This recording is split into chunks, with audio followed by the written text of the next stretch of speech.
Hai, hello, apa khabar semua? Harapan Cik Yu seperti biasa agar semuanya, semua orang lah dalam keadaan sihat walafiat. Okey, dalam keadaan yang getir, keadaan yang tidak baik pada ketika ini. Okey, terlebih dahulu Cik Yu mulai dengan Shalom, Assalamualaikum dan selamat sejahtera kepada semua yang mendengar rakaman Cik Yu ni. Okey, Cik Yus mulai sebelum Cik Yus masuk kepada topik yang Cik Yus buat rakaman untuk kali ini. Cik Yus mulai dengan beberapa petikan ayat daripada Bible. Cik Yus menyentuh daripada buku Matthew 19 ayat ke-7 hingga ke-18. Kata mereka kepadanya, "Jika demikian, apakah sebabnya Musa memerintahkan untuk memberikan surat cerai jika orang menceraikan isterinya?" Kata Jesus kepada mereka, "Kerana ketegaran hatimu Musa mengizinkan kamu menceraikan isterimu, tetapi sejak semula tidaklah demikian. Tetapi aku berkata kepadamu, barang siapa menceraikan isterinya kecuali kerana zina, lalu kahwin dengan perempuan lain, ia telah berbuat zina." Murid-murid itu berkata kepadanya, "Jika demikian halnya hubungan antara suami dan isteri, lebih baik jangan kahwin." Akan tetapi, ia berkata kepada mereka, "Tidak semua orang dapat mengerti perkataan itu, hanya mereka yang dikarunia sahaja. Ada orang yang tidak dapat kahwin kerana ia memang lahir demikian dari rahim ibunya. Dan ada orang yang dijadikan demikian oleh orang lain, dan ada orang yang membuat dirinya demikian kerana kemauannya sendiri, oleh kerana kerajaan syurga. Siapa yang dapat mengerti, hendaklah ia mengerti." Lalu orang membawa anak-anak kecil kepada Jesus supaya ia meletakkan tangannya atas mereka dan mendoakan mereka. Akan tetapi murid-muridnya memarahi orang-orang itu. Tetapi Jesus berkata, "Biarkanlah anak-anak itu.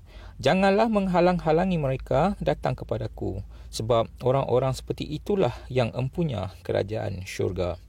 Lalu ia meletakkan tangannya atas mereka dan kemudian ia berangkat dari situ. Ada seorang datang kepada Jesus dan berkata, "Guru, perbuatan baik apakah yang harus kuperbuat untuk memperoleh hidup yang kekal?" Jawab Jesus, "Apakah sebabnya engkau bertanya kepadaku tentang apa yang baik? Hanya satu yang baik.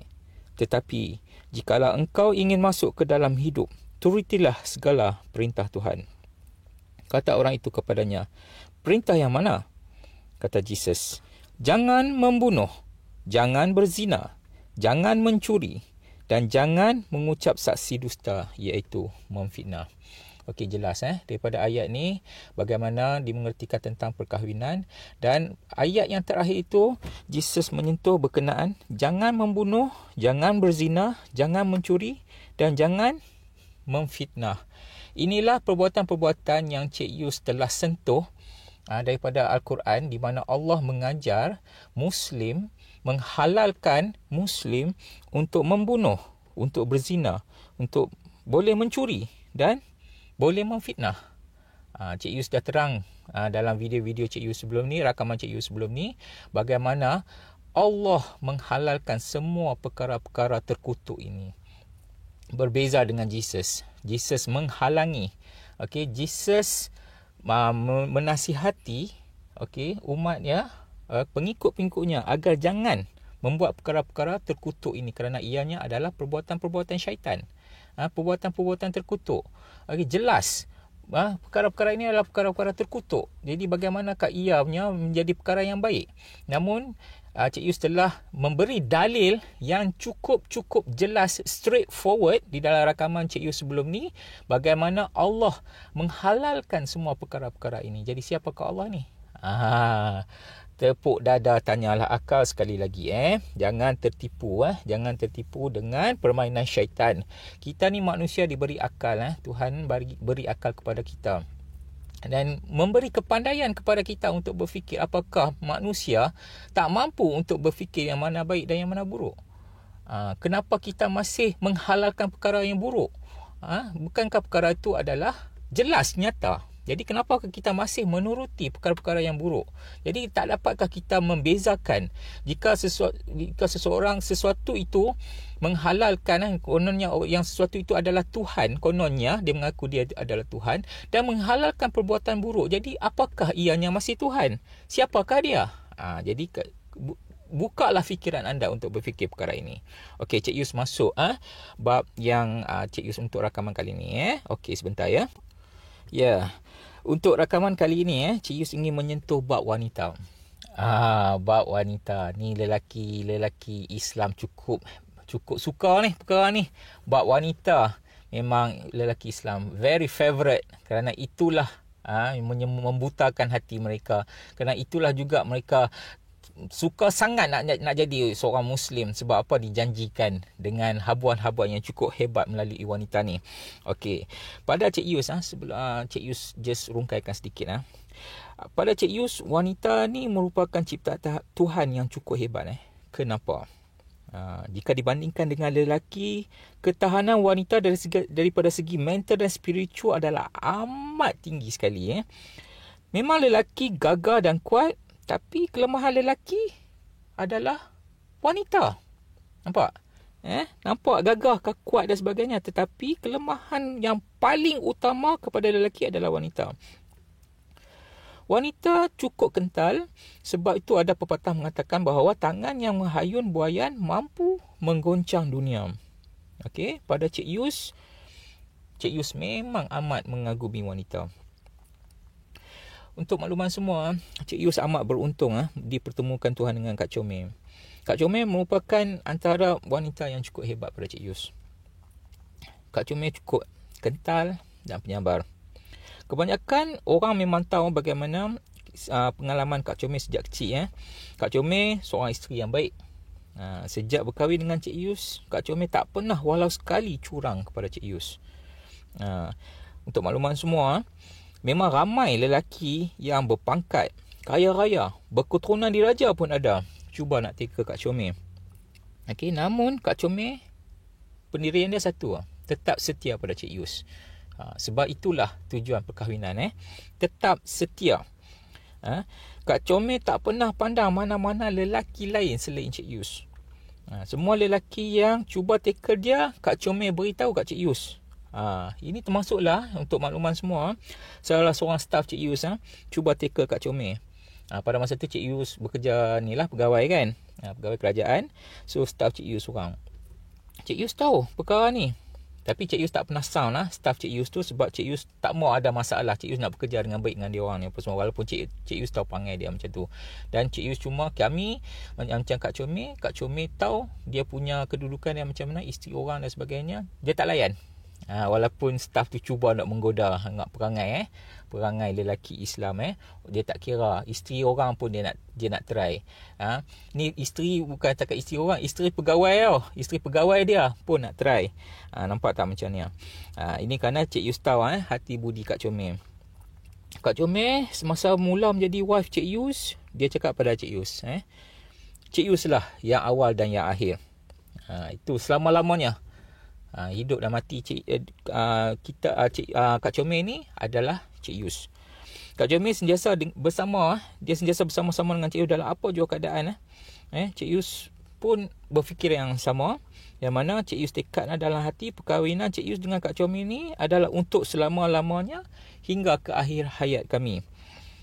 Bukan untuk seminggu, untuk sebulan, lepas tu nak bercerai ke apakah. Bukan, kami bukan macam tu. Kami sama-sama cuba bersefahaman. Cik Yus punya perangai, mana saja Cik Yus pergi, Cik Yus akan bawa Kak Comel.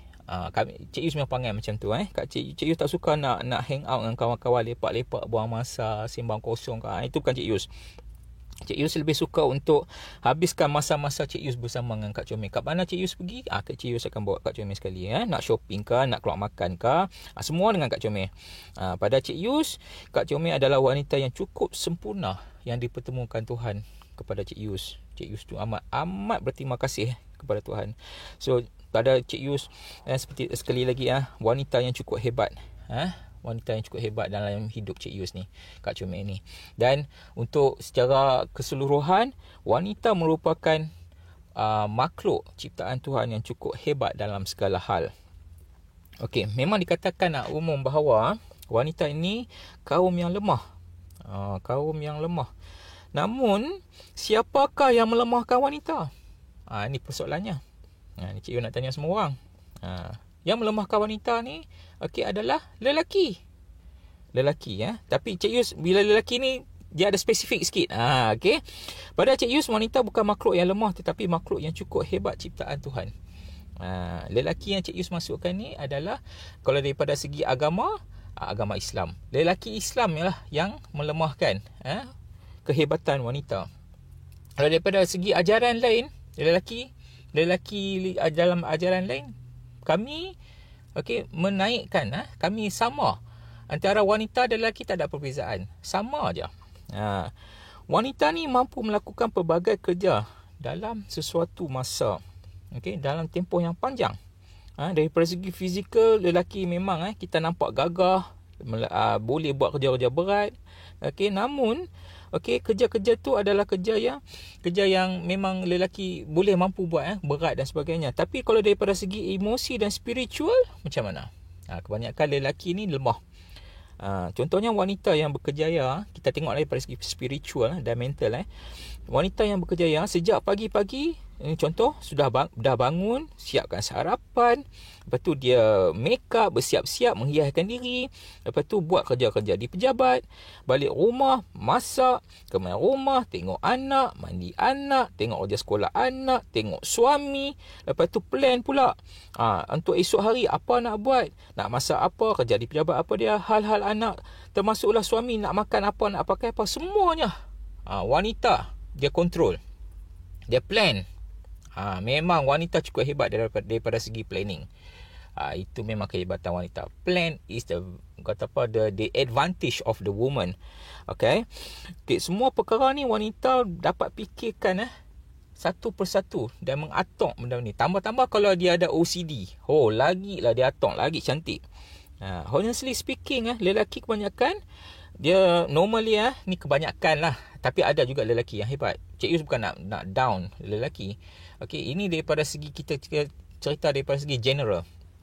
Lelaki ni kebanyakannya bangun, right on time, siap-siap terus pergi kerja.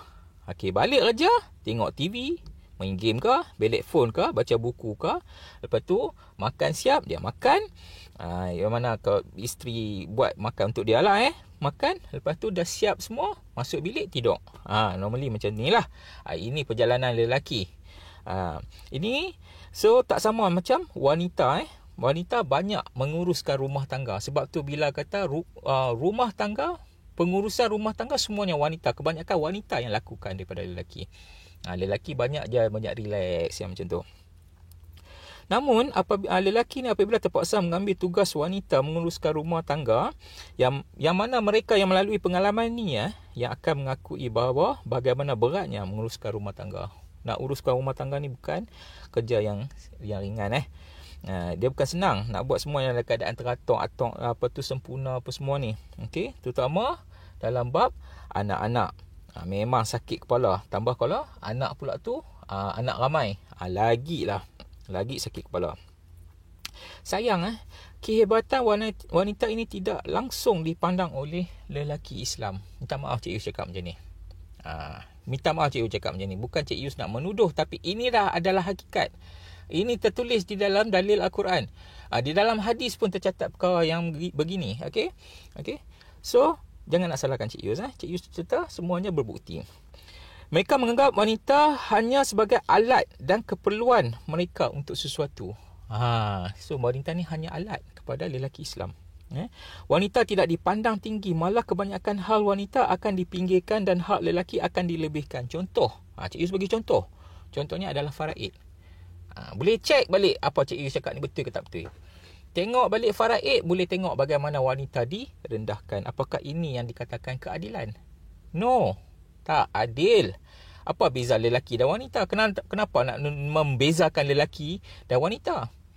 Kedua-duanya ciptaan Tuhan. So lelaki Islam mendominasi wanita dalam segala hal, dan ini menyebabkan taraf wanita, martabat wanita direndahkan. Dalam hal hubungan ataupun hal keintiman, wanita dikatakan wanita ni merupakan macam seperti alat pelampias nafsu lelaki Islam.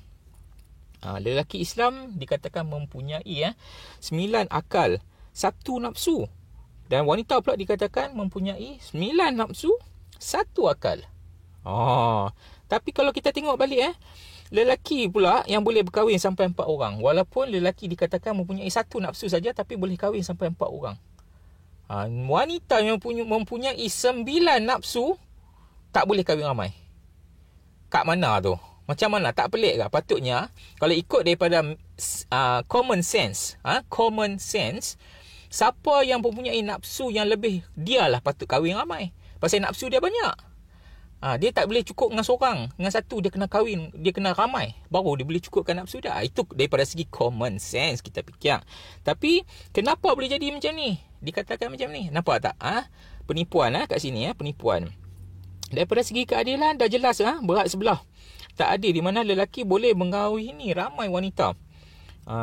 Alasan yang boleh kahwin ramai wanita adalah kerana dikatakan jumlah wanita di dalam dunia ni adalah lebih ramai daripada lelaki. Apakah fakta ni benar? Betul ke? Dikatakan wanita cukup ramai. Bilangan wanita cukup ramai bilangan dalam dunia. No, it's not. Sama sekali salah. Ni semua penipuan. Statement ni penipuan semata-mata. Kalau tak percaya cakap Cik Yus, boleh cek boleh cek. Okey, boleh masuk dalam statistik dunia. Okey, boleh lihat kat situ jumlah lelaki sebenarnya adalah lebih banyak daripada jumlah wanita. Boleh tengok current yang mana yang mana macam statistik bilangan jumlah penduduk dunia. Okey, di antara lelaki dan wanita, begitu juga dengan kematian. So kita boleh nampak current kat situ. Setiap detik, setiap masa, setiap second boleh dikatakan ada je bayi-bayi yang dilahirkan. So di situ ditunjukkan, okey, ini bayi lelaki, bayi perempuan. Okey, ada juga dalam masa yang sama kematian di seluruh dunia ni. Setiap detik ada saja kematian. Okey, kat situ kita boleh nampak yang mana yang hidup dan mana yang mati. Yang hidup ni baru dilahirkan lelaki dan wanita, semua ada kat situ. Boleh nampak. Dan Cik Yus boleh cakap sebab Cik Yus dah cek benda ni. Bilangan lelaki adalah lebih ramai daripada wanita. Jadi bermakna fakta mengatakan bahawa jumlah wanita lebih banyak daripada lelaki adalah salah sama sekali. Salah sama sekali kerana ianya adalah penipuan. Penipuan Muhammad dalam ajaran Islam demi membolehkan lelaki mempunyai ramai isteri, malah membolehkan lelaki tersekat pula mendekati mana-mana wanita yang dia sukai. Nampak? Itu ajaran Muhammad. So dapat dilihat di dalam dalil Al-Quran di mana Muhammad dibenarkan untuk menghampiri mana-mana wanita daripada rampasan perang walaupun tidak mempunyai ikatan perkahwinan. Maka jelaslah ianya adalah penzinaan dan pemerkosaan. Tadi Cik Yus dah sebut di dalam petikan ayat Bible yang mana Jesus direct cakap jangan membunuh, jangan berzina. Tetapi kat sini Cik Yus lagi sekali Cik Yus sentuh di mana Muhammad dibenarkan untuk memperkosa mana-mana wanita yang dia tawan. Walaupun wanita itu adalah isteri orang. So jadi jelas Okey, Cik Yus bacakanlah satu dalil kaum lelaki itu adalah pemimpin dan pengawal yang bertanggungjawab terhadap kaum perempuan. Surah An-Nisa ayat 34.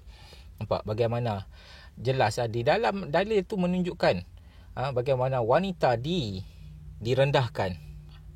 Direndahkan. Taraf tu lebih rendah daripada lelaki. So daripada dalil di atas jelas Allah meletakkan di antara wanita wanita dan lelaki ni, wanita merupakan tempat kedua selepas lelaki, sekaligus menjadikan wanita berada di hujung telunjuk lelaki. Bila ayat berkeluar macam ni, jelas tak boleh nak kata apa. So maksud dia apa sahaja wanita kena ikut cakap lelaki. Okey. Apakah wanita tidak boleh berdikari? Terbukti selama ni di kalangan wanita ada yang lebih berjaya daripada lelaki. Malah ada yang wanita mempunyai suami yang langsung tidak menjalankan tanggungjawab dengan sempurna, mengakibatkan wanita itu, isteri itu dalam keadaan dilema dan tidak dapat berbuat apa-apa hanya kerana dalil di atas. Dalil dan juga selain pada itu ayat keramat yang berbunyi syurga isteri di bawah telapak kaki suami. Ada pula statement macam tu syurga isteri di bawah telapak kaki suami. Selaras dengan sabda Muhammad yang berbunyi, suamimu syurga atau nerakamu. Ini sabda Muhammad. So, jadi bila ini berlaku, isteri sentiasa dalam keadaan bermasalah kerana tak dapat berbuat apa-apa. Jika ada masalah rumah tangga, dirujuk kepada pihak berwajib. Okey, apa jalan penyelesaian yang pertama adalah pihak berwajib itu cuba menyatu padukan suami dan isteri ni. Namun, okey, walaupun jelas si suami ini langsung tak bertanggungjawab, langsung gagal dalam tanggungjawab, okey, tetapi pihak bertanggungjawab ni masih cuba untuk mendamaikan. So kerana apa? Kerana percaya dikatakan kemurkaan Allah. Itu ayat dia. Right? Tapi dalam masa yang sama, dalil di atas tu menunjuk meletakkan wanita di dalam telunjuk lelaki. Kata, tak boleh bercerai. Okay, that's fine. Kita faham perceraian adalah sesuatu yang tidak baik. Tetapi bila meletakkan wanita di dalam telunjuk lelaki, di hujung telunjuk lelaki, wanita akan berada dalam dilema. Ini yang akan berlaku. So kalau kata semua lelaki bertanggungjawab, that's fine, that's good. That's good enough. But how the husband is not responsible? Bagaimana lelaki yang suami yang tak bertanggungjawab ni? Bagaimana pula dengan lelaki macam ni? Itu yang akan mendilemakan perempuan.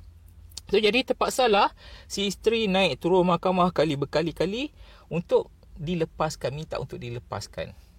Itu masalah yang akan timbul. Jelas perkara ini langsung tak mendatangkan sebarang kebaikan kepada wanita. Dalil itu menyebabkan wanita dalam keadaan yang merugikan. Syurga di isteri di bawah telapak kaki suami. So ungkapan ni langsung menjelaskan di mana taraf wanita. Dengan suami, kata di sini menunjukkan suami mempunyai kuasa veto ke atas isteri. Taraf wanita seperti diinjak-injak suami, yang mana suami dapat melakukan pelbagai perkara kepada isteri. Apakah ini perkara yang cantik? Pada Cik Yus, perkara ini bukan yang perkara yang cantik. Muhammad pernah bersabda, demi Allah yang jiwa Muhammad berada di tangannya, seorang wanita tidak akan bisa menunaikan hak Allah sebelum ia menunaikan hak suaminya. Andaikan suami meminta dirinya padahal ia sedang berada di atas punggung unta, punggung unta, maka ia, si isteri, tetap tidak boleh menolak. Nampak tak? Okey, nampak bagaimana wanita ni adalah alat, tools, alat memuaskan nafsu seks lelaki. Nampak sangat jelas. Sabda ni dah jelas menunjukkan bagaimana wanita itu adalah alat pelampias nafsu lelaki Islam. Sampai atas belakang unta pun isteri kena turut cakap suami. Apakah ini? So ianya adalah daripada Abu Huzaim bin Mishhan, bahawasanya saudara perempuannya di bapaknya, iaitu bibinya, pernah mendatangi Muhammad kerana ada suatu keperluan. Itu yang dipertanyakan begitu. So di situ menunjukkan apa? Bagaimana wanita diperlakukan. So, melalui sabda di atas, isteri terpaksa melayan nafsu suami walau tengah datang haid dan juga dalam apa jua situasi dan keadaan. Adakah sabda berkenaan menyatakan bahawa jika si isteri datang haid, maka terkecuali. Ada ayat tu mengatakan terkecuali jika isteri didatangi haid. Ada tak ayat tu kata? Tak ada. Ayat tu tak kata didatangi haid. So jadi ayat tu, sabda tu jelas, hadis tu jelas menyatakan bahawa walaupun dalam keadaan haid, dalam apa jua keadaan dan situasi, isteri tetap kena melayan nafsu suami. Jelas kat situ jelas.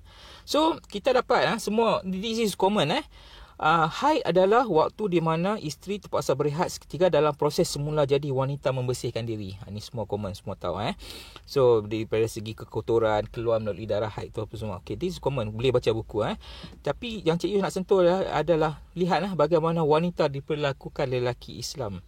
Sehingga di belakang unta, isteri perlu melayan nafsu serakah suami. Walaupun dalam situasi yang tidak sesuai. Contohnya dalam keadaan haid pun kena juga. Apakah belakang unta tempat yang baik untuk berjimak? Dalam keadaan tengah haid, apakah sesuai untuk berjimak? Nampak tak? Walaupun ianya adalah perumpamaan, namun amat ketara sekaligus penggunaan peribahasa berkenaan tidak bertepatan, malah secara jelas mempamerkan bagaimana wanita hanya alat memuaskan nafsu lelaki Islam. Jelas. Ada juga hadis di mana Aisyah sedang haid dan Muhammad mendatangi Aisyah. So ada cerita dia tu.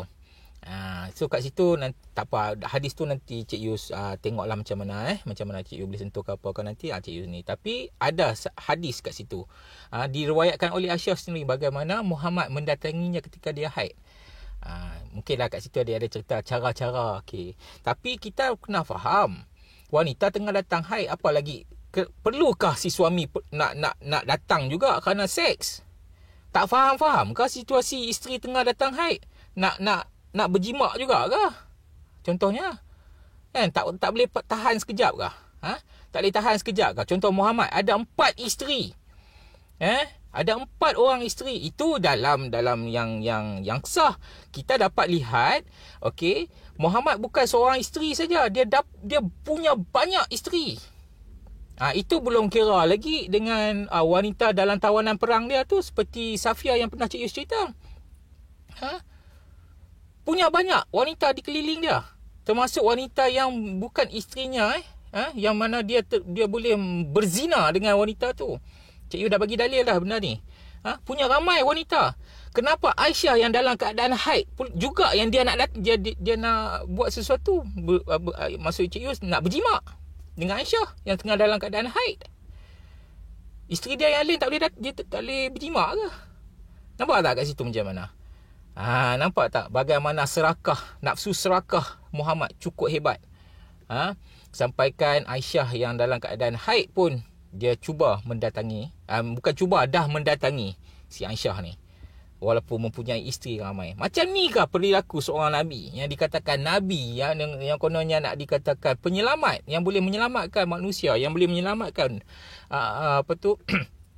especially kepada umat-umat Islam daripada tangan syaitan. Macam ni kah perangai? Cik Yus tak nampak credibility tu. Cik Yus tak nampak langsung credibility yang ada pada Muhammad. So jadi kat situ jelas so jika wanita ni tak dapat menolak langsung kehendak suami, memang tak dapat menolak kerana terpaksa mengikut saja. Jika menolak, apa faedah dia? Ugutan keras. Ugutan keras akan diterima, iaitu menghuni neraka selagi tidak mendapat keredaan suami atau kemaafan daripada suami. So jadi lihatlah bagaimana dalam ajaran Islam ni diajarkan bagaimana suami mendominasi wanita, dan wanita Islam hanya terpaksa mengikut sahaja. Apa jua dalam kebanyakan hal, apa saja kena ikut. Seperti mana wanita ni hanya angguk-angguk, patuh, giling-giling, patuh. Macam tu je. Kena ikut dia. Tak boleh nak kata apa. Okey. So menunjukkan apa kat sini? Menunjukkan bagaimana wanita didominasi lelaki Islam. Cik Yus dah bagi hadis ni apa semua. Okey, dapat bagaimana wanita direndahkan oleh lelaki Islam. Cik Yus rasa Cik Yus terpaksa stop di sini dan masuk kepada part yang kedua kerana masa ni agak panjang. So jadi kita bersambung di dalam part yang kedua. Untuk itu Cik Yus ucapkan selamat kepada semua mereka yang berada di luar sana, sebab kita masih dalam keadaan yang tidak cantik. So berhati-hati dan berjaga-jagalah di masing-masing keluarga. Untuk itu sebelum Cik Yus akhiri rakaman kali ini, Cik Yus ucapkan seperti biasa, Cik Yus doakan kepada semua agar semua orang diselamatkan oleh Tuhan yang sebenar. In the name of Jesus Christ, may your soul be saved, may your heart be open, may you see the truth and light. Dear Lord, they've been blind all this while. Forgive them, Lord, and let them walk together with us to the kingdom of God, because you are the Savior. You are the one who can save them, Lord. In Jesus' name I pray. Amen. Amen. Hallelujah. Amen.